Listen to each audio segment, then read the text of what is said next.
మీకు బాగా పాపులారిటీ వచ్చిన పాటలు తెలుగులో ఏ సినిమాకి ఏ పాటకి బాగా వచ్చిందండి? ఎక్కువ యాస, ముఖ్యంగా జ్యోతిలక్ష్మి గారు, సిల్క్ స్మిత గారి పాటలు, ఎలమ్మ, తర్వాత జయమాలిని గారి పాటలు. జయమాలిని ఇప్పుడే కదా, అప్పుడు విజయలలిత, జ్యోతిలక్ష్మి, కృష్ణ గారి పిక్చర్లో అవును మొనగాడు వస్తున్నాడు జాగ్రత్త, అందులో కంప్లీట్ నేనే. ఓకే.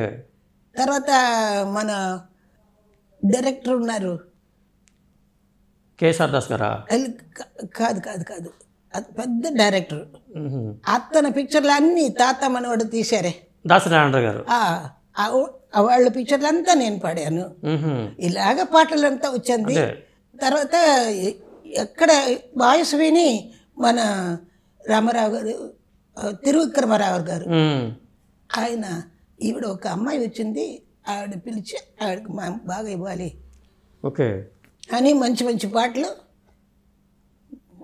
నందమూరి తారక రామారావు గారు, అవును, ఆయన పిక్చర్లో అప్పుడు ఎప్పుడు వస్తారు, ఒక బిందితో సహా వస్తారు, వచ్చి పాటలంతా విని బాగా పాడింది అని చెప్తారు. ఎప్పుడు ఏ లోటు లేకుండా పాటలు, ఎక్కువ పాటలు ఇచ్చారు. నాకు తెలీదు, నాకు పేరంతా నాకు తెలీదు, అంతే. నేను పాడాను అంతే, నాకు తెలుసు. ఆయన కలిసారా ఎన్టీ రామారావు గారిని ఎప్పుడన్నా మీరు? ఏమండి, ఎన్టీ రామారావు గారిని కలిసారా మీరు? అవును. మొదటిసారికి ఎప్పుడు కలిసారు? ఎప్పుడంటే అప్పుడప్పుడు మేము రిహార్సల్స్కి వెళ్తున్నాం కదా, అప్పుడు రామారావు గారు వచ్చేస్తారు. ఓకే. రామారావు గారు వచ్చి పాటలంతా విని ఇది ఇట్లా కావాలి, అది ఎట్లా కావాలని అన్నీ చెప్తారు. అదంతా నేను మనసులో పెట్టుకొని, అది నాకు తెలిసింది గొప్పగా పాడానని ఆయన చెప్పారు, అదే నాకు తెలుసు. అదే అంటే మీ వాయిస్లో ఒక ప్రత్యేకత ఉంటుంది, ముఖ్యంగా అలాంటి వాళ్ళకి, జ్యోతిలక్ష్మి గారికి కానీ విజయలలిత గారికి కానీ ఆ ప్రత్యేకత, అది ఎవరు గుర్తించారు అసలు దీన్ని, ఆ ప్రత్యేకతని? ఇది మీ వాయిస్లో ఉండే ఈ జ్యోతిలక్ష్మి గారికి కానీ పాడించవచ్చు అని తెలియదండి నాకు, అదంతా తెలియదు. నా చిన్న ఆవిడ,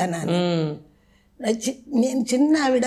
ఏది వాళ్ళు ఇస్తే, ఏ పాట ఇస్తే ఆ పాట నేను కరెక్ట్గా గ్రహించుకొని అది పాడేస్తాను. ఓకే. అంత అప్పుడంతా ఒక సాంగ్ ఇప్పుడే నేర్పించి ఇప్పుడే తీయాలి అలా కాదు.